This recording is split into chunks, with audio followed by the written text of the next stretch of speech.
Bem-vindo, meu amigo e amiga. Nessa oportunidade, vamos abordar um tema de direito constitucional que está ali relacionado aos direitos fundamentais, direitos e garantias fundamentais.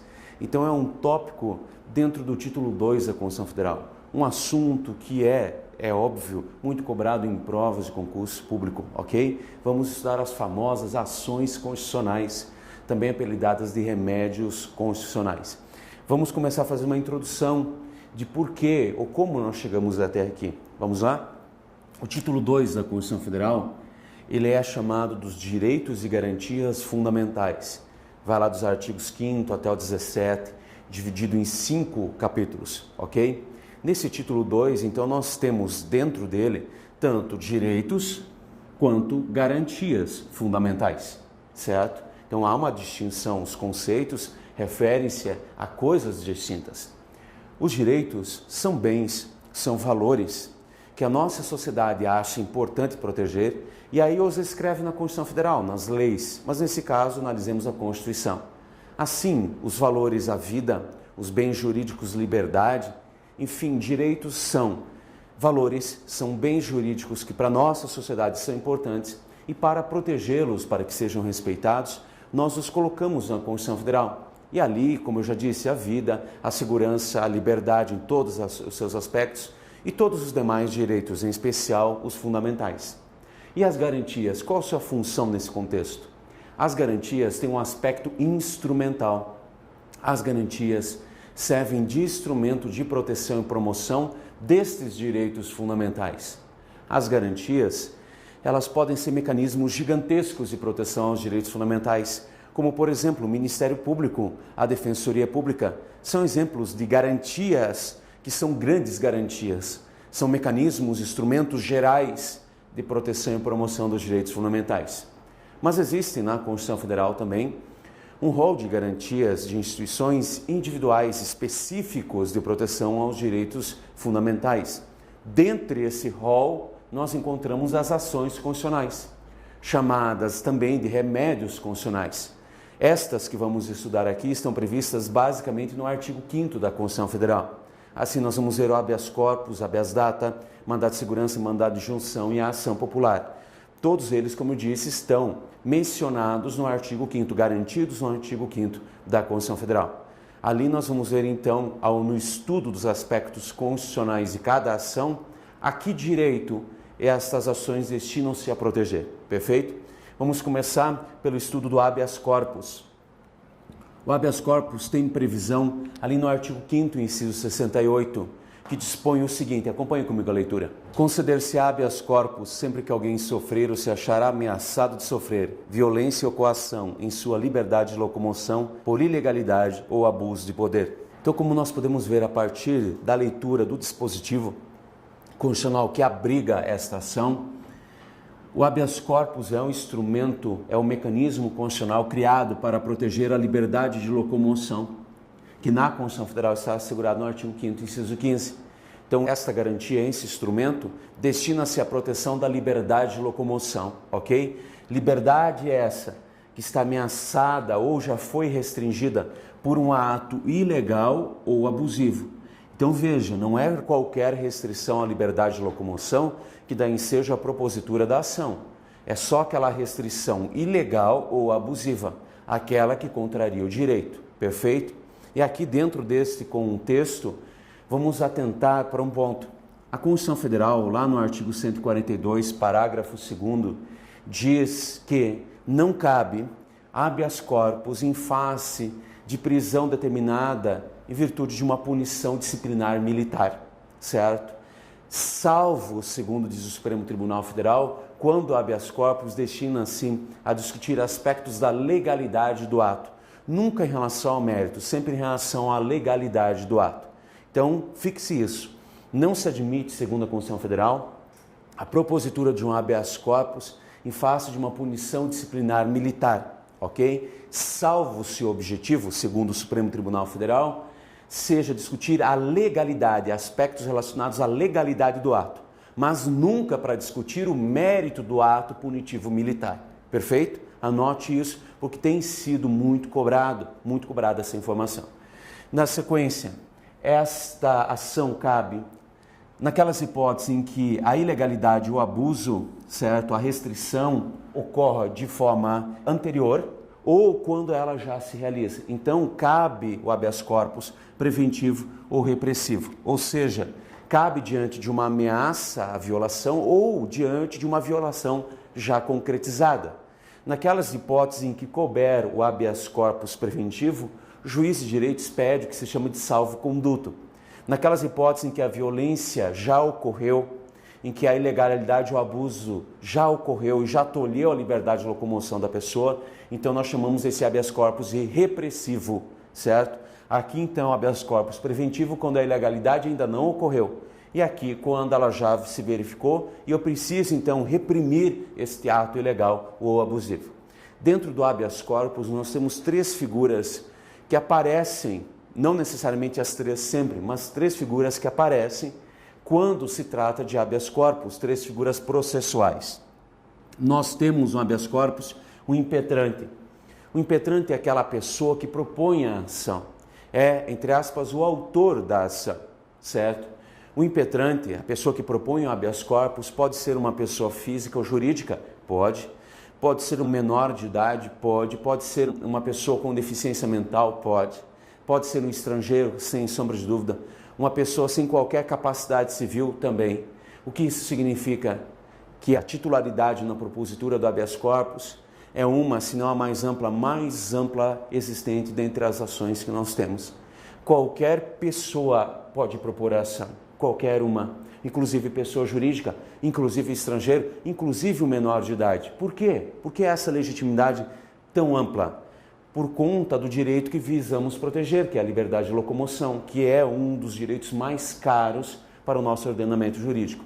Então, o impetrante pode ser qualquer um, desde que na petição que ele vai dirigir ao Poder Judiciário, ele diga quem ele é, que ele assine a petição, ela não pode ser apócrifa, é óbvio, certo? Não pode ser uma petição anônima, que ele diga em favor de quem está pedindo e quem é a autoridade que está coagindo e qual é a ilegalidade, qual é o fato que enseja o pedido do habeas corpus, perfeito? Então, o impetrante é o autor da ação. E o impetrado? O impetrado é aquele que está restringindo a liberdade de locomoção ou está ameaçando de restringir a liberdade de locomoção da pessoa. O impetrado normalmente é uma autoridade pública, geralmente a autoridade policial, mas pode ser também uma autoridade privada? Pode. Imagine a hipótese de você internado num hospital, certo? Um hospital privado, e deseja sair de lá, sente-se bem e deseja sair. Mas o hospital, porque o médico não lhe deu alta, porque você não pagou a conta, não quer te deixar sair. Ora, em primeiro lugar, se você é maior de idade, esta não é uma forma de exigir o pagamento das despesas hospitalares. Então, eles não podem restringir a liberdade de locomoção. Por conta disso, não. Ainda, mesmo que a opinião do médico seja uma, ele não pode determinar que você permaneça no hospital. Então, normalmente, o que se faz? O hospital faz. Se você quer sair e não recebeu alta, eles pegam um termo de ciência, de que o médico não te liberou, mas você quer sair. Mas você pode? Pode. E se o hospital, nesse meu exemplo, se recusar a deixar você sair? Habeas corpus em face desse hospital e ele será um impetrado. Perfeito? E o paciente? O paciente é a pessoa beneficiada com a propositura da ação, certo? A pessoa que sofre dessa doença, que é a ilegalidade ou abusividade na restrição da liberdade. O paciente necessariamente só pode ser uma pessoa física, maior, menor, estrangeira, enfim. Mas, diferentemente do que eu falei em relação ao impetrante, o impetrante pode ser pessoa jurídica, mas quando ele propõe uma ação em benefício de uma pessoa física. Então, o paciente só pode ser pessoa física, porque só a pessoa física goza do direito à liberdade de locomoção. Normalmente, paciente e impetrante é a mesma pessoa, mas aqui nós lidamos e exemplificamos a possibilidade do impetrante ser uma pessoa diferente do paciente, de poder propor essa ação em nome de uma terceira pessoa. Essa terceira pessoa, o paciente, no entanto, só pode ser uma pessoa física. Perfeito? Na sequência, algumas outras observações. Nós vimos que o impetrante pode ser qualquer um, com capacidade, sem capacidade, estrangeiro, brasileiro, maior, menor, não importa. E ainda, ele não precisa estar representado por um advogado. Não há necessidade de contratar um advogado para a propositura da ação, ok? Ainda, na sequência, Esta é uma das poucas hipóteses, uma das raríssimas hipóteses em que o juiz de direito, conhecendo da ameaça ou da lesão à liberdade de locomoção de alguém, pode concedê-la de ofício. Ora, isso é muito raro. Vige no âmbito do Poder Judiciário o princípio da inércia da jurisdição. Para garantir a imparcialidade do judiciário, o judiciário não pode ficar indo atrás das demandas, chamá-las para si. Então o que ele faz? Espera que as pessoas tragam os problemas para ele resolver. Mas esta é uma das raras hipóteses em que a tutela pode ser concedida sem que haja a iniciativa da parte interessada, do paciente, por exemplo. Então vamos imaginar a hipótese, o juiz de direito se depara com um processo crime em que ele verifica uma prisão irregular, certo? Ou, diante de qualquer outro processo, ele verifica uma prisão irregular. Ele pode conceder e mandar expedir uma determinação para pôr em liberdade essa pessoa, com certeza. E pode fazer isso de ofício, sem que ela peça. E isso é raríssimo no âmbito do direito, então guarde. Ok? E por fim, conforme dispõe a Constituição Federal, artigo 5º, 77 da Constituição, essa é uma ação gratuita. Não paga-se custas, não há ônus processuais em propor esta ação. Perfeito? Então é uma ação gratuita. Tanto o habeas corpus, como nós vamos ver também depois o habeas data. Perfeito? Vamos então a uma próxima ação. Vamos ao mandado de segurança, que está logo na sequência, no artigo 5º, inciso 68 e também no inciso 69. Mas acompanhe comigo por hora a leitura do inciso 69. Vamos lá? O mandado de segurança é concedido para proteger direito líquido e certo, não amparado por habeas corpus ou habeas data, quando o responsável pela ilegalidade ou abuso de poder for a autoridade pública ou agente de pessoa jurídica no exercício de atribuições do poder público. Então, a partir da leitura do dispositivo, a primeira coisa que nós temos que entender do mandado de segurança é que ele é uma ação subsidiária. Como assim? Cabe para proteger qualquer direito líquido e certo que não seja a liberdade de locomoção, que vai ser protegida pelo habeas corpus, e a liberdade de acesso à informação pessoal, que vai ser protegida pelo habeas data. Por isso ele é chamado de ação subsidiária, e isso costuma ser cobrado. Fazer menção ao fato do mandado de segurança ser uma ação subsidiária é dizer que ele cabe para proteger qualquer direito líquido e certo, que não seja protegido por habeas corpus ou habeas data, ok? O mandado de segurança ele pode ser impetrado para a proteção de um direito ameaçado ou já lesionado. E assim como foi o habeas corpus, também cabe um mandado de segurança preventivo e um mandado de segurança repressivo. Preventivo quando você pretende sustar uma ameaça de lesão a um seu direito. E repressivo quando essa lesão já ocorreu e você quer corrigi-la. Perfeito? Então há um mandado de segurança preventivo e há um repressivo.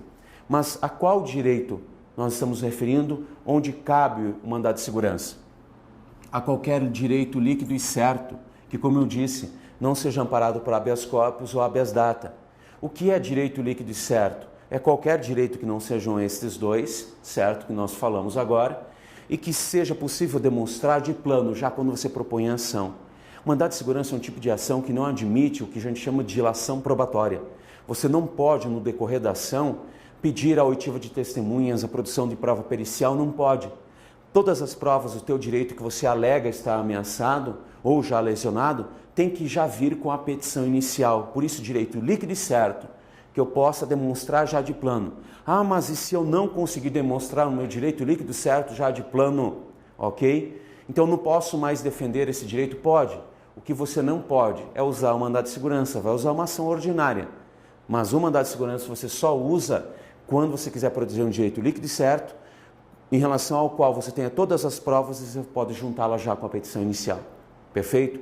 O mandado de segurança, ele cabe em face de uma ilegalidade ou abuso de poder ou ameaça de ambos, cometida por uma autoridade pública, ou em face de um representante de pessoa jurídica no exercício de atribuições públicas, de funções públicas. Então, é uma ação que a gente pode dizer que se volta só contra o poder público? Sim, exatamente. Contra a autoridade pública em si ou contra um ato promovido por um representante de pessoa jurídica que está no exercício de funções públicas. Ainda assim, sempre será do outro lado o poder público. Perfeito? E segundo a lei que regulamenta o mandado de segurança, a Lei 2016-2009, há um prazo para se propor essa ação a partir do conhecimento da parte de que o seu direito foi violado. Esse prazo é um prazo decadencial e é um prazo de 120 dias. Ultrapassado esse prazo da data do conhecimento do ato ilegal, do ato que viola o direito, a parte não pode mais propor mandado de segurança. Pode propor até uma outra ação, mas mandado de segurança não pode mais. Perfeito? Enfim, essas disposições aplicam-se ao mandado de segurança tanto individual quanto coletivo. Existem essas duas possibilidades. O inciso 70, no entanto, vai tratar apenas do mandado de segurança coletivo. Perfeito? Que segue, que respeita essas disposições. Mas quando tratamos do mandado de segurança coletivo, a Constituição Federal vai dizer que ele só pode ser impetrado por certas pessoas. Então, a primeira observação que devemos fazer: quem são aqueles que podem propor o mandado de segurança coletivo? Não vamos analisar a Lei 2016 e 2009, porque essa não é a nossa função. Vamos analisar basicamente a Constituição Federal que diz, certo, que é possível propor um mandado de segurança coletivo ou são legitimados a propor um mandado de segurança coletivo os partidos políticos com representação no Congresso Nacional. Qualquer partido que tenha pelo menos um deputado federal ou um senador da República, ok? Ainda pode ser proposto por organizações sindicais. Quais organizações sindicais? Todas. Sindicato, federação, confederação, certo? Ainda pode ser proposto por entidades de classe, como por exemplo a OAB, Ordem dos Advogados do Brasil, e pode ser proposto ainda por associações civis, certo? Desde que nesse último caso elas estejam constituídas há pelo menos um ano, incluam dentre as suas atribuições tais funções, ok? Então a primeira diferença entre o mandado de segurança coletivo e o individual é que o mandado de segurança coletivo não pode ser proposto por qualquer um, só pode ser proposto por esses titulares previstos na Constituição Federal. E a segunda diferença, quando eu proponho um mandado de segurança individual, não importa quem seja, se é o sindicato, se é uma pessoa física, nós estaremos protegendo sempre o direito da pessoa que propõe a ação, mesmo que seja um sindicato, um partido político. Se ele propuser um mandado de segurança individual, estará sempre defendendo um interesse, um direito seu. Agora, quando o mandado de segurança coletivo é proposto, sempre estaremos defendendo, ou estas pessoas estarão defendendo, um interesse que é um interesse coletivo, ou o interesse do grupo ao qual ele representa. Então a gente diz que o mandado de segurança coletivo se destina, nos termos da Lei 2019-2006, a proteger direito coletivo ou individual homogêneo. Ou seja, é sempre um direito que não pertence ao partido, ao sindicato, à entidade ou à associação. Pertence aos seus associados. Ok? Então lembre disso quando tratarmos do mandado de segurança coletivo. Saindo do mandado de segurança coletivo, vamos ao mandado de injunção. O mandado de injunção está previsto lá no inciso 71 e a redação do dispositivo diz o seguinte, acompanhe comigo. Conceder-se-á mandado de injunção sempre que a falta de norma regulamentadora torne inviável o exercício dos direitos e liberdades constitucionais e das prerrogativas inerentes à nacionalidade, à soberania e à cidadania. A partir da leitura do dispositivo constitucional, nós percebemos que o objetivo principal do mandado de injunção ou mandado injuncional é suprir uma omissão legislativa. Como assim?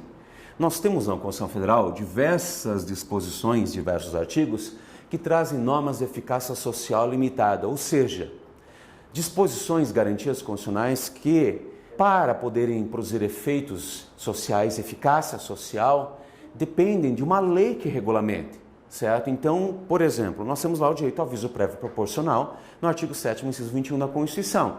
Mas para que ele pudesse ser efetivamente usufruído pelos trabalhadores, foi necessário que a Lei 2.506, em 2011, viesse regulamentá-lo, certo? Para efetivamente dizer como esse direito seria exercido. Ou seja, 3 dias de aviso prévio para cada ano de serviço da empresa. Antes dessa lei, tal direito, que era um direito social, não podia ser exercido. E então é para isso, para suprir a omissão legislativa, a falta de lei, que existe o mandado de injunção.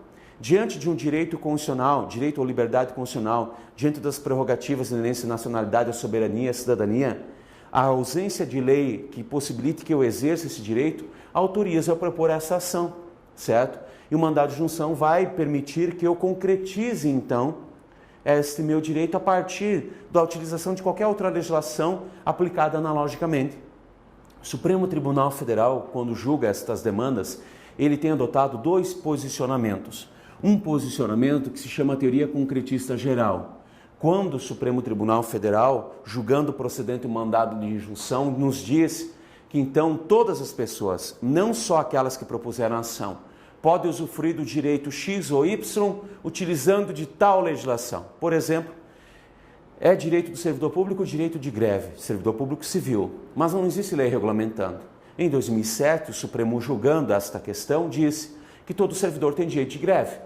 Até que venha a lei de cada ente federativo que regulamenta este direito, então todo servidor civil poderá fazer greve utilizando da Lei 7783 de 89, que é a lei que regulamenta o direito de greve para os empregados. Perfeito? Isso é teoria concretista geral, porque o Supremo realiza esse direito e permite que todo mundo possa exercê-lo. Os efeitos, então, são erga omnes, não só para aquelas pessoas que propuseram a ação. Mas, na maioria das vezes, o Supremo tem adotado a teoria concretista individual direta.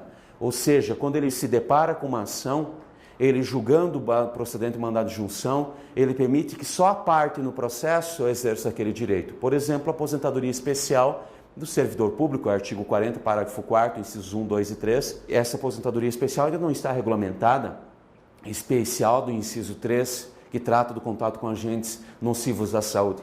Então, o servidor propõe a ação.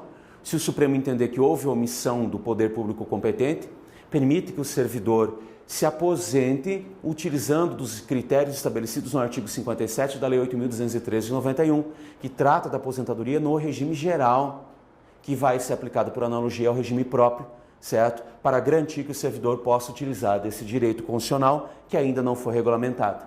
Então, na maioria das vezes, o Supremo concede apenas efeitos interpartes, apenas para as partes no processo, apenas efeitos individuais.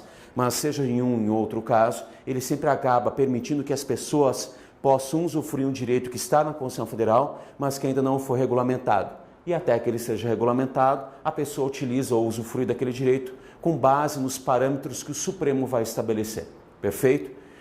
Segundo diz o Supremo Tribunal Federal ainda, apesar de não haver lei regulamentando o procedimento do mandado de junção, que parece um contrassenso, o mandado de junção pode ser promovido por uma pessoa individualmente ou por uma entidade de classe, pode ser promovido por um sindicato, então ele pode ser um mandado de junção individual ou coletivo, pode haver as duas vertentes.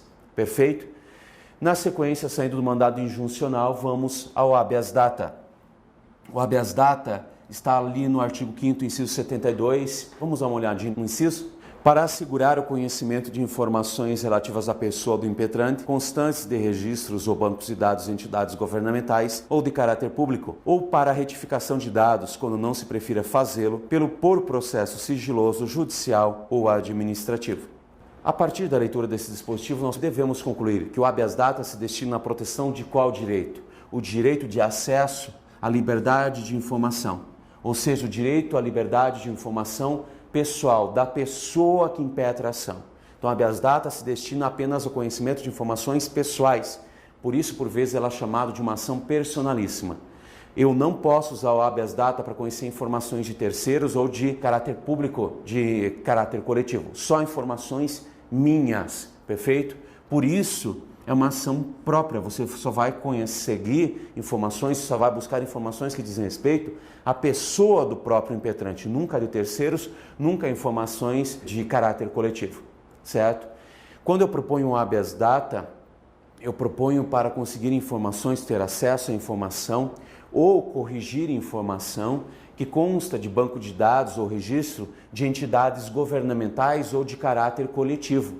Então, é uma ação que se destina em face de uma entidade pública que tem um banco de dados ou registro, certo? Então, em face de um banco de dados ou registro de entidade governamental, ou um banco de dados de caráter público. O que é um banco de dados de caráter público? É aquele que pertence a particulares, mas cujas informações podem ser acessadas por terceiros.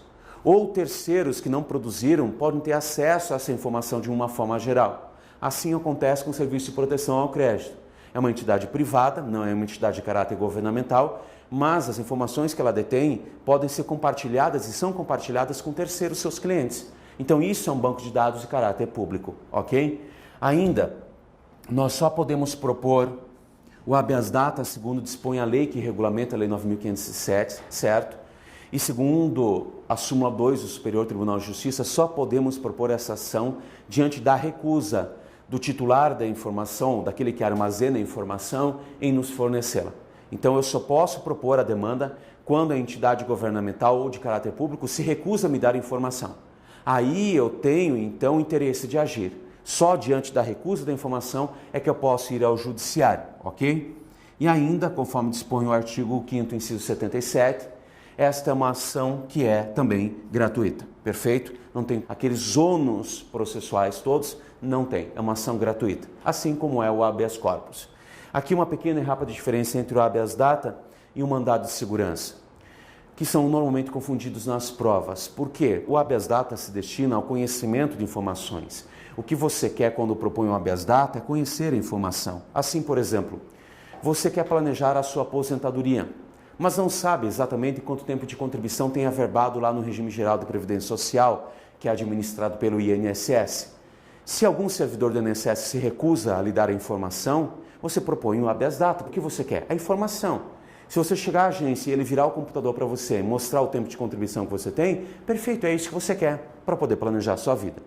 Mas quando o que você quer é a certidão que comprova uma informação tua, como por exemplo, de novo, nesse caso, você quer a certidão de tempo de contribuição do INSS agora. Por quê? Porque você passou no concurso e quer levar esse tempo de contribuição para o regime próprio onde você vai se filiar. Então, para você agora não basta mais informação, concorda? Você quer um documento que ateste, que comprove, que certifique o que está lá colocado no cadastro do INSS. Então, se a recusa agora é em fornecer a certidão, não só a informação, então a ação que eu proponho é o mandado de segurança, perfeito? Então, os exemplos que eu dei ilustram como a gente propõe um habeas data, em que hipótese, e um mandado de segurança. Então, não se perca, porque isso aqui é muito cobrado. E vamos agora à última ação constitucional, a ação popular. A ação popular, segundo dispõe a Constituição Federal, no seu artigo 5º, inciso 73, ela é proposta pelo cidadão e destina-se a anular ato lesivo ao patrimônio público, ao patrimônio histórico-cultural, à moralidade administrativa e ao meio ambiente. Perfeito? Então é uma ação que, em primeiro lugar, só pode ser proposta pelo cidadão. Quem é o cidadão? É sempre necessariamente, pelo amor de Deus, uma pessoa física que é titular dos direitos políticos, ou seja, goza, usufrui dos direitos políticos, certo? Este é o cidadão. Então, o cidadão é o titular da ação popular. A ação popular é uma manifestação clara e direta dos direitos políticos, por isso. E ela se destina à proteção de quais direitos? Direitos difusos, esses que acabamos de citar, ou seja, a moralidade administrativa, o meio ambiente, patrimônio público, patrimônio histórico-cultural. Então, a ação popular é uma manifestação dos direitos políticos, é proposta só por cidadão e para a defesa de direitos difusos, esses que citamos, certo? Pessoa jurídica não pode, em nenhuma hipótese, propor ação popular. Não pode. Isso, inclusive, é a súmula do Supremo Tribunal Federal, a 365. Segundo o Supremo, pessoa jurídica não pode ser cidadão, na acepção estrita do termo. Por isso, não pode propor ação popular, não detém legitimidade. E no polo passivo da ação, quem figura? E isso é uma questão que, por vezes, é cobrada. No polo passivo da ação vai figurar a entidade pública que sofreu a lesão, certo? A autoridade pública que autorizou, que tinha ciência, que permitiu, que consentiu que o ato lesivo fosse realizado, e todos os terceiros beneficiários do ato lesivo, em especial patrimônio público, por exemplo. Então, no polo passivo da demanda, figuram todos aqueles que se beneficiaram com o ato lesivo, não só a entidade que foi lesionada no caso de ofensa ao patrimônio público. Perfeito? Guarde isso. A previsão de quem consta no polo passivo, no entanto, está na lei que regulamenta o procedimento da ação popular. Vamos agora fazer alguns exercícios para tentar fixar esse conteúdo. Vamos lá? Qualquer pessoa do povo, nacional ou estrangeira, independentemente de capacidade civil, política, idade, sexo, profissão ou estado mental, pode fazer uso do habeas corpus em benefício próprio ou alheio, não sendo permitida, porém, a impetração apócrifa sem a precisa identificação do autor. A questão está correta. Nós vimos que a titularidade para a propositura do habeas corpus é a mais ampla possível. Qualquer um, mesmo sendo pessoa jurídica, pode propor a ação. E pode propor a ação tentando buscar ou proteger o direito de um terceiro. Por isso nós fizemos a diferença entre o impetrante da ação e o paciente. Então a questão está correta, está conforme o artigo 5º, inciso 68 da Constituição Federal. Vejamos a próxima questão. O mandado de segurança pode ser impetrado contra a autoridade pública ou agente de pessoa jurídica no exercício de atribuições do poder público, como é o caso dos agentes de pessoas jurídicas privadas que executam a qualquer título atividades e serviços públicos. A questão está correta, está conforme o artigo 5º, inciso 69 da Constituição Federal, ou seja, o réu na demanda no mandado de segurança é uma autoridade pública, certo? Ou uma pessoa jurídica no exercício de funções públicas. Então, questão corretíssima.